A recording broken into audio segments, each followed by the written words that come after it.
Did you take down notes? Mm. A little. No lying. No lying. Just a little. Okay. Just a little. We're gonna take a look at closely at the friendship between David and Jonathan, and today we're gonna dive into the same passage and discover even more lessons about godly friendship. Ready? Yeah. Okay. All right. So let's. Oh, we have a comment here. Okay. Let's see. Oh, Jaden made it. Wait, Jade. hold on. Wait. Mary Lee still. Okay, let's read their comment. Their highlight last Sunday. My highlight is witnessing the next gen step up in leading the worship, seeing the boldness of testimonies, and the word being preached with power and conviction. It should be Campus Sunday every month. Wow! I like that. Next Okay. one is from Jaden. For me, something that resonated in my heart was seeing all the new students that came to attend and being excited about the sermon. Oh, wow. And I've met your friend too, Jaden. Yeah. Yes. Darrell Joy said, "Wow, this is a surprise. Let's go, Atika and Yuriel." Don't worry, we're surprised too. we are surprised. We are ready. We're though. all surprised. We're ready. We're ready. Jordana DeCasha said, "Let's go, Yuriel Wale." Thank you. Yay! Yeah, thank you. Keep on sending your comments and we're going to read it. But let's read our text right now. Would you like to read our verse? 1 Samuel 23:15-18. David saw that Saul had come out to seek his life. David was in witness of Ziph at Horish. And Jonathan, Saul's son, rose and went to David at Horish, and strengthened his hand in God. And he said to him, "Do not fear, for the hand of Saul my father should not find you. You shall be king over Israel, and I should be next to you. Saul my father also knows this." And the two of them made a covenant before the Lord. David remained at Horish, and Jonathan went home. All right, and I want to give you a quick context about this. On verse 15 to 16, it says, David saw that Saul had come out to seek his life. David was in the wilderness of Ziph at Horish. So after David was constantly winning battles left and right, of course, Saul was in so much jealousy of David and plotting to kill him. So David has been running away from Saul. David and his men went to Keilah, where they fought and defeated the Philistines. But when Saul found out that David was there, of course, he's gonna hunt him down again. He immediately set out to pursue him. So here's David realizing that, of course, if someone's hunting you down, what are you gonna do? You're gonna not run to Saul. You're gonna run away. So that's why he ended up at the wilderness of Ziph. And on verse 16 it says, And Jonathan, Saul's son, rose and went to David at Horish and strengthened his hand in God. So Jonathan, it says there, Saul's son, but he was not like his father. He came and sought David as well to the wilderness, but despite the danger, even when it's risky and uncomfortable, Jonathan went to his friend to be there for him. So just like any good friend or a godly friend will do, if you're needing of something or you need help, here you are, coming to your friend, even when it's risky and uncomfortable. Agree? Yeah, I agree. Yeah. All right, and on verse 18 it says, And the two of them made a covenant before the Lord. And David remained at Horish, and Jonathan went home. And we're going to talk more about this first. We're going to camp into this. It says, made a covenant before the Lord. Do you know anything about covenant? Okay. I know about the covenant in a sentence, but I don't know what it means. Yeah, sometimes we just use words, but we don't know what that what means. it truly means. Yes. But have you, usually people knows about covenant when it comes to marriage, a relationship, but actually it's not just about marriage, even in friendship. So covenant means more than a casual promise, more than your pinky promise, more than all your sign and more than all of that. It's an agreement, a binding commitment between two people. So it also says here, before the Lord. So it reminds us that God himself is involved, present as the witness and foundation of that commitment. And notice this, the two of them, So you cannot make a covenant to yourself. Just you. Like, I'm making a covenant and promise to myself. This is not one-sided. It wasn't just Jonathan's decision. It wasn't just David's decision. But actually, it's both of them entered into it together, choosing to honor God and each other in their friendship. So today, we're going to learn, what are we agreeing to in a godly friendship covenant? Because, of course, we wanted, like what we talked last Sunday, we wanted to be surrounded with godly friends. Mm-hmm. But, for example, you and I, like, I want us to have an agreement, but what are we actually agreeing to? Like, I want you to be my godly friend. But what does that mean, right? So, are you ready to learn? Yes. We'll learn about it right now. All right. Okay. Number 1. Keep God at the center. It says here, and Jonathan, Saul's son, rose and went to David at Horesh and strengthened his hand in God. So keeping God at the center means the friendship is not just about encouragement or comfort on a human level, that you're gonna be fine, but pointing each other to God. You don't just say, you got this, Uriel, you got this, Jacob, but God got your back. God's got you. When one feels drained and in need of strength, a true godly friend doesn't just offer their own words, but anchors them back to God. So it's not just, sometimes your words will help, but what will really minister and transform in their hearts is actually the word of God. That's why bringing them back to God. That's what Jonathan did for David. He sought him out in the wilderness when David was discouraged and fearful. And instead of simply cheering him up, Jonathan strengthened David's hand in God. He reminded him of who God is.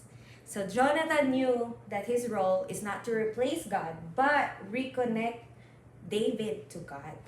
So the only one who could only sustain him through betrayal, danger, and all the things that he was experiencing in that wilderness, the heavy weight of leadership. This is what it looks like to keep God at the very center of their relationship. I'm going to bring you back to God. I'm going to remind you who God is. I'm going to tell you how faithful God is in your life. And you have to keep on remembering that. To constantly lift one another eyes back to God in every season of their life. So I will say, keeping God at the center of a covenant friendship means you don't run into the world's ways to find comfort or strength. Because if it's between that God is at the center, then that means you can't just choose what the world do to find comfort and strength, right? Yeah. Any comment before I proceed? Like the first point is it's like God give us a friend when we're in need. God gives us a friend if He knows that we're drifting far away from God, from Him. Yeah. He gives us a friend that we don't know, like it's like unexpected. So God gives us a friend, and then the second one I think is that keeping God in the middle of your friendship is actually that makes it longer and stronger. Even though if y'all argue, if y'all have heated terms, even if God's in the middle, all of that's gonna be gone. Yeah. It's like the argument is gone. Like your friendship will last longer, and forever. And I like what you said, that it's gonna last longer because it's not, let's say, for example, you and me, we like sports. No, just kidding. I just played once. What kind of sports? I played badminton when we were playing, but I kind of tripped. So, but no, like for example, you and I, we let's say boba or ramen. We like ramen, yes. Yeah. So what if it's just the basis of you're sad, Uriel, let's go eat ramen. I know that helps, but only for a while, right? Only for a while, yeah. But when God is at the center and when you're going through something, I don't think ramen will help you at all, but me as your godly friend, then I will help you, focusing on God again, focusing on what God did for your life, and focusing how faithful He is. Then that makes our friendship even stronger and deeper. Yeah? Yeah. Agree? Yeah. Any thoughts? That's what you said, that ramen's not gonna help you. It's just for a short term. It's not for a longer term. But if God's there, it's like a forever term. Yeah. You know. Ramen will fill your heart, fill your stomach, but not your heart. Yeah. Yeah. God will fill your heart. And in a godly friendship, things also when like what you said, like things what the world is doing, for example, like slandering, gossip, or tearing each other down have no place because God is at the center, right? Because those things can never strengthen anyone. You know, there are people that they're friends because they have the same hurt. They have the same, or they have the same opinion. Offense. They have the same offense. Like, for example, I'm mad with, let's say, With you. with myself. Like, for example, I'm mad with Seth because Seth is not. So, we can talk about Seth. So, let's say I'm mad with Seth and you have an offense with, just an example, okay? Just an example. Just an example. We're in good terms. So, and then you have an offense with Seth, and then that makes us friends because we have the same offense. Yeah, and we talk about him behind his back. Yeah. So that's not what a godly friendship is. And even like keeping God at the center, you know you're not gonna gossip. You're not gonna slander someone because you know God is there. And you know God's gonna correct you, right? Those things can only destroy the trust and poison the relationship. And also, that will also make me think, if we're talking behind Seth's back, then that means if I'm not there, you're also talking You behind. might be talking behind my back too. So see, it's not even a stronger relationship or friendship at all.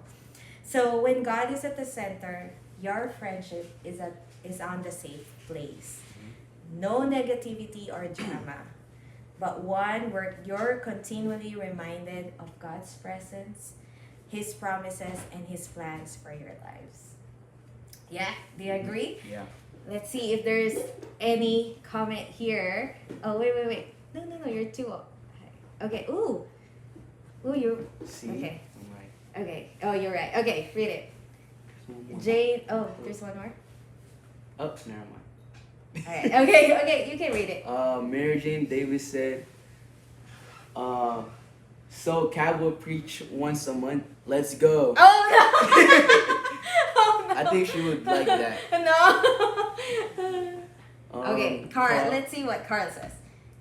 Carl said, Hala for me was the passion the next generation has for Jesus through worship, note-taking, and fellowship. I am honored to have witnessed this on Sunday. Yes. Us too. Lizette said, that's exactly what I'm saying. Hashtag true, not rumor. Oh, let's not talk about those things.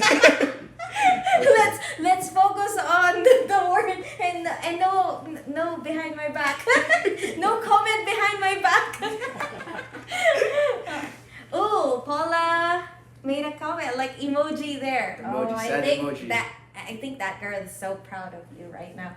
Yes. Hi, Mom.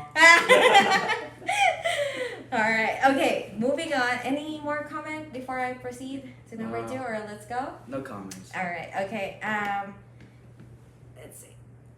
Number 2, having each other's back. Okay.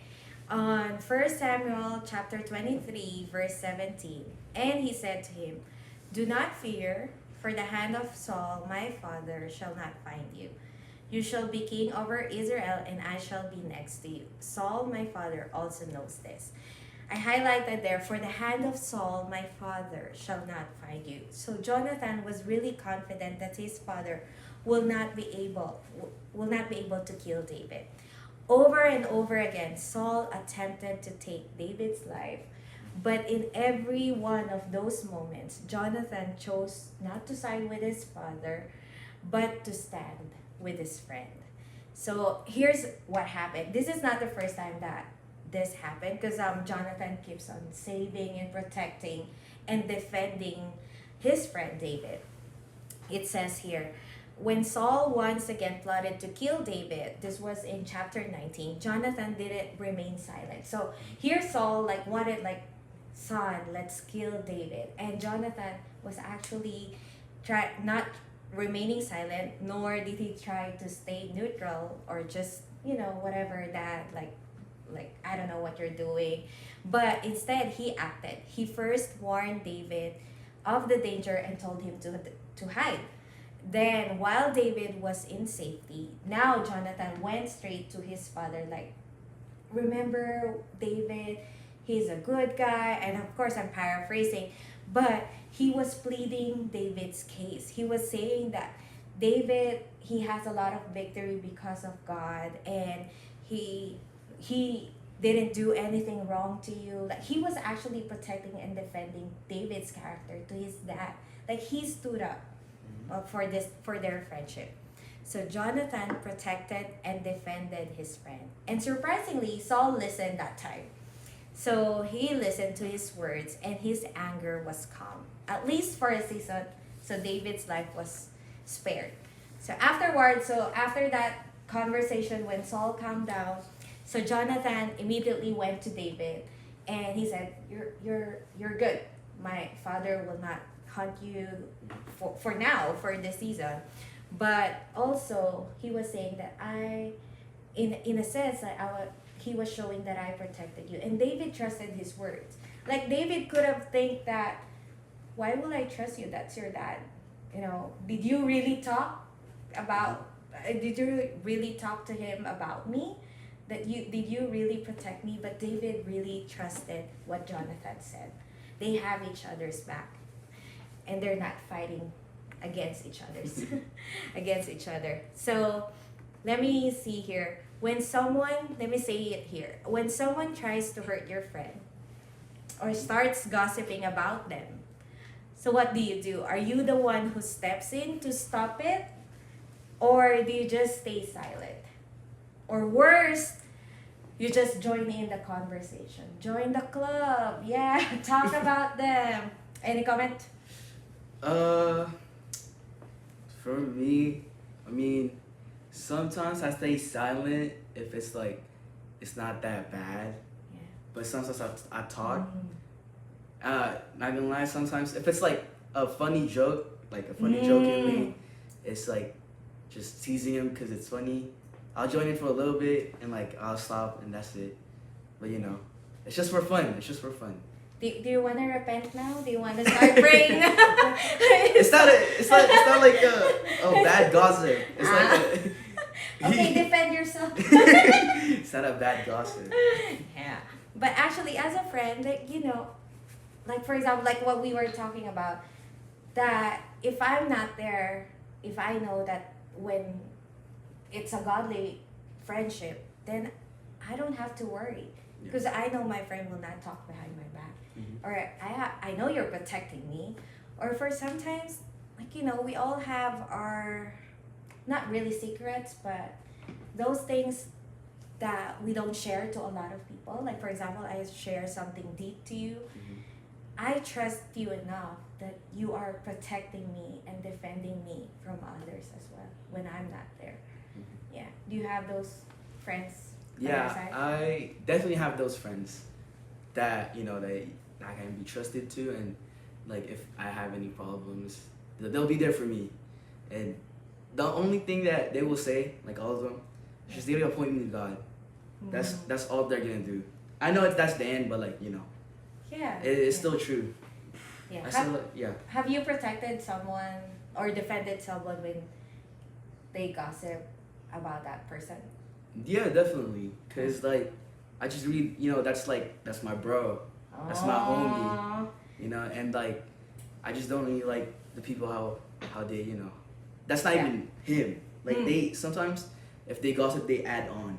They add on to stuff. That's why it's a gossip. Yeah, they add on much worse. Yeah. But he's not even like that, He's not. And you speak up. Yeah, Are you I speak that up. type of person who really speak up, or I'll be remain quiet? I'll be quiet and be disagree with all the stuff that they say. Yeah, because actually, remembering the story, Jonathan didn't stay silent. Because sometimes, if you stay silent, then you're just agreeing with whatever's going on. Or it means, imagine I'm Saul and my son, I'm telling my son to kill David, and you're not saying anything. Then that means it's a yes. That means you're agreeing to my plan. That means you're okay with everything that's going on. So that's why we need to speak up too. Yeah. That's why agreeing in a godly friendship, agreeing in this covenant or commitment that I'm gonna protect you. You have my back. Yeah. We don't kill each other when behind someone's back. Yeah. No Okay. gossip. Yeah, or gossip. Let's read the comment here. Oh, let's read some comments. Oh, From Joyce. Daryl Joyce. Love the emphasis on friendships that are God-centered. Without God, it can be easily dominated by emotions. Yes. That is very true. Yeah, That's very and the thing is, if you're gonna be like emotion will be at the center of it, then that means it's gonna be wishy-washy. Yeah, it's not gonna last. It's not gonna last. You know, women we're very emotional, so that means if it depends on emotions, then that's It's like fake friends. yeah. Okay. Bonnie said, "Proud of you, Yuriel." Thank you. Carla. Oh, that's your aunt. That's my aunt. Hi. She's praying for you. That's my another aunt too. Hi, Tita.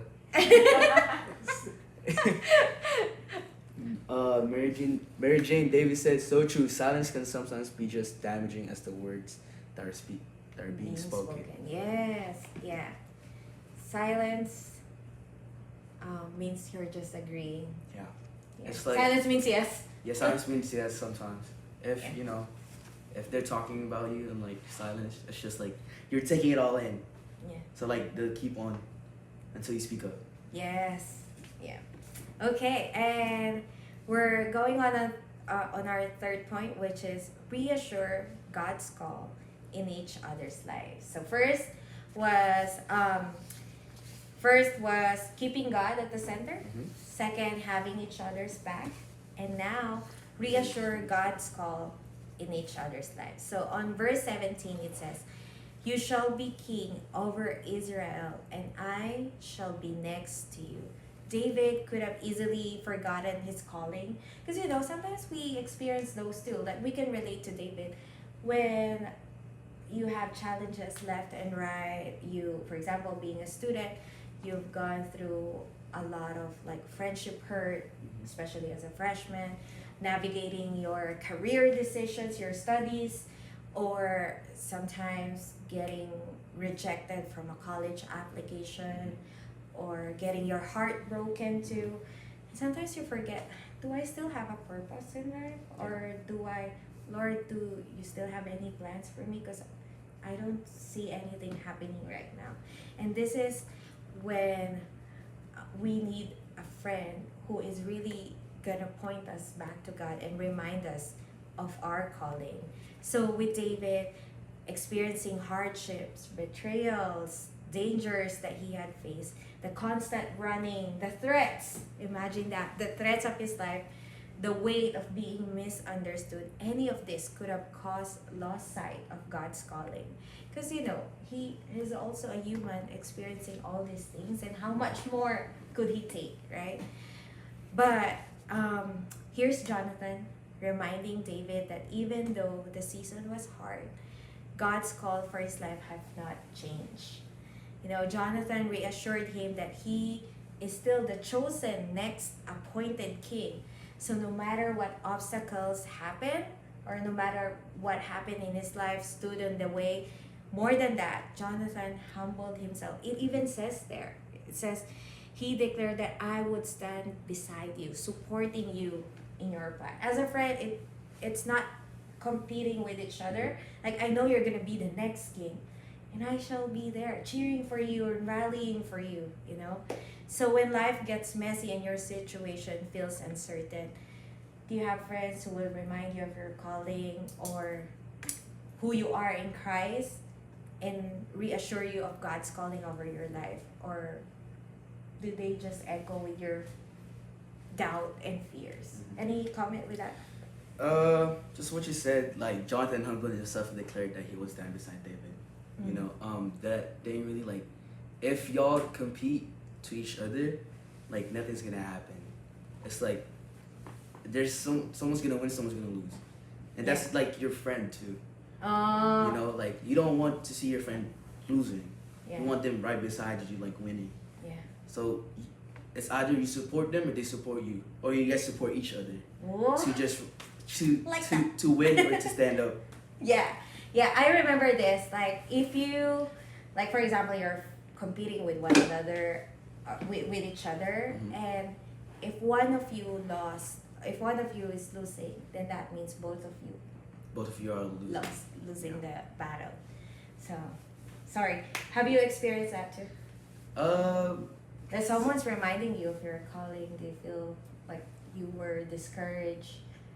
No, really. I mean, I experienced it, but like, what was the question again? Yeah. Because Did you experience that before? Someone reassured you of your oh, calling? okay. Yeah. I mean, one of my friends told me that, you know, don't lose a purpose in life, because like, if you lose it, like, God still have a purpose for you, even if you know, if you know yourself that man, I can't do anything, I'm done. Yeah. But like, you still have that one friend that, you know, still keeps on pointing you to God. But also, Zach, I remember, because last Sunday I kind of mentioned this, that you don't just share what you're going through to someone you just met. Mm-hmm. And I know friendship could take time to, or, you know, it takes a lot of trust as Mhm. well, but you have to open up yourself as well to that person. So is it hard for you, like for men, is it hard for you guys to be vulnerable and go deeper into your relationship, into your friendship? I mean, for us men, I think it's really, it's hard for us to be vulnerable. I'm scared you're gonna fall. Oh, I'm sorry. Okay. it's I think it's hard for us to be vulnerable to just people we met. Yeah. We I think we be vulnerable to people that's been there for us. That's been there for like a long time, but we don't share our stuffs for just the people we met. Yeah. Yeah. And that's why, how are you gonna share? How is someone gonna remind you of your calling if you're not gonna go deeper Mhm. into that relationship, or not gonna open up yourself too? So that's why it was a covenant between the two of them, David and Jonathan, because it's not gonna work. It's like it's like both of you has to take actions too. Because, for example, how can I assure you or reassure you of God's calling for your life if I don't even know what's going on with you? If I don't even know, you feel discouraged today? I don't even know that, or you're going through a lot of challenges, if you are not gonna say that too, right?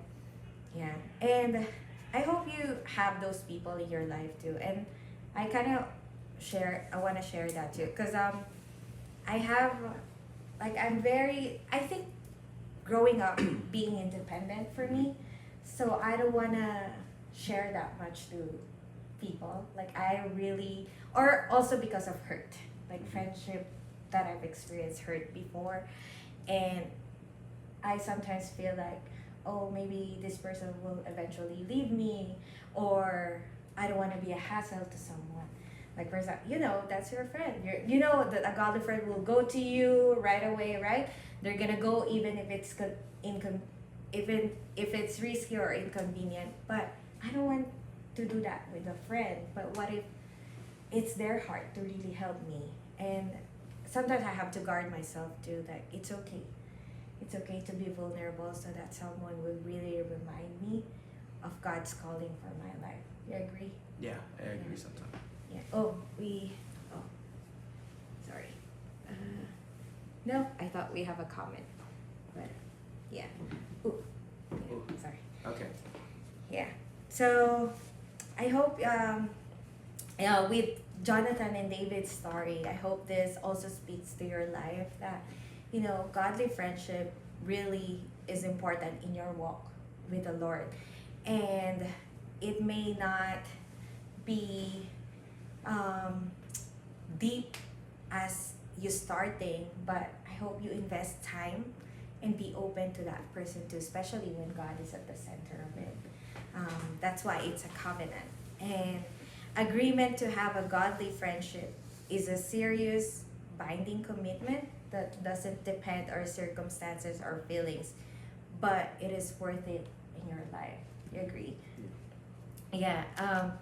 No matter what challenges or misunderstandings or hardships come your way, a covenant friendship means walking through life together, supporting, protecting, and encouraging each other every step of the way. Any comments, Zach? I mean, that's true. Like what I said earlier, that supporting each other is like the best thing that you can do for your friends, and like it keeps them encouraged too. That, oh, I have a friend that supports me and encourages me in everyday life, and like, yeah, that's how I have a purpose, you know. Yeah, but what if, yeah, you talk about supporting your friend. What if they wanted the support, but they keep on depending on you? How are you gonna support them? How are you gonna show? Like they're depending on me Mhm. to support them. Mm-hmm. Oh, that's probably, like, I'll support them, but like, you know, I still have like a God's encouragement, or like word of encouragement to them. But you know, at the end of the day, like, I still point them to God and everything. So they still know that it's not me that is encouraging them or supporting them, but it's God Himself. Wow, you're listening to everything. Because I listen. No, but that's actually good. Because other people, like, oh, I wanted to be like, you know, I'm helping Zach, I'm helping Seth, I'm helping Jacob. Like, you know, you could have that pride in your heart. Like, everyone's coming to me. Everyone's depending on me, but you know, God's there to humble you down. Like What? I like it. I like what you have said. Oh, we have a comment from someone's house that we're doing prayer night. Okay. From Apple. That's the beauty of having godly friends. Godly friends will always point you back to God and remind you of His calling. Yes, it doesn't matter. You're gonna pass through those misunderstandings or hardships, and sometimes you are both. Even if it's a godly friendship, it's not just. It's not gonna be perfect. You're still two imperfect people. You know, you're still gonna have those misunderstandings or offense too. Arguments. But the thing, are you willing to really talk with each other? And since that's why when God is at the center, I'm willing to sit this down and talk. Zach, this is what I felt, what you did to me, and you're willing to reconcile. And remember that you have, and going back again to all these points, that it's all connected, that, you know, when I know that my friend is gonna protect me and I have his or her back, then that means, that gives me like an assurance that I'm willing to understand what's really happening, or maybe I misinterpreted it and this is not what he or she meant. Do you have those misunderstandings with a friend too? I mean, yeah. Sometimes, like, me and my friends, you know, when we play games, we fight a lot. But we play games upstairs. We fight a lot, but like, you know, it's still like there's still some tensions. Like the end of the day, I was like, it's just a game. It's just a game. So like, you know, it's nothing really. It's just those games like where you get heated, cause like. Maybe you need to lessen your games. Oh, I lessen my games. What? I don't play a lot of games. Maybe that's the issue. No, I'm just kidding. But even for guys too, that you have misunderstandings, and and like what Apple was saying, that's the beauty of having godly friends. That even though you have those misunderstandings, it's okay. We're gonna work through that, and we're still gonna walk together. I'm still gonna remind you of your calling. Yeah, and I'm still gonna have your back. Yeah, it's much better to, you know, just talk it out than silence. Yeah, and I'm actually reminded with our one-to-one discipleship, the one-to-one booklet, and I remember it that you're gonna find your real friends in church. Meaning, I'm not saying that you have to go to church and you're gonna Like what I'm saying here is that because a church, you're gonna have the same mission, the same God, the same purpose, which is just to honor God, and that's where you're gonna find your real friends, having God at the center of your relationship. Agree? Yeah, I agree. Yeah. Did you? Who did you? Who did one-to-one to you? I did one-to-one with Clear Carl, and then I one-to-one Cove Catholic Subcast. Come on. And even that, like, you develop, as you walk together too, like keeping God at the center, you go deeper in that friendship too. And I see that with you and Carl and you and of course you're gonna talk about discipleship and talking with each other, what's going on with your life, and deepens your relationship. Yeah. I think I felt like it became, me and Cove wasn't close at the time, but as soon as we did one-to-one, I think we became very close to each other. See, even that. And that's why keeping God at the center really matters when it comes to having friendship with someone. I'm gonna ask Cove about that because I'm not sure about his answer if he has a deeper relationship with you. Don't talk to Cove. Don't text him. But I'm gonna ask him if he's gonna confirm. We'll see. We'll see if Cole gives the same answer. Do you have any other comments, guys? But tonight is prayer night, and we're gonna proceed with our personal prayer time. You ready?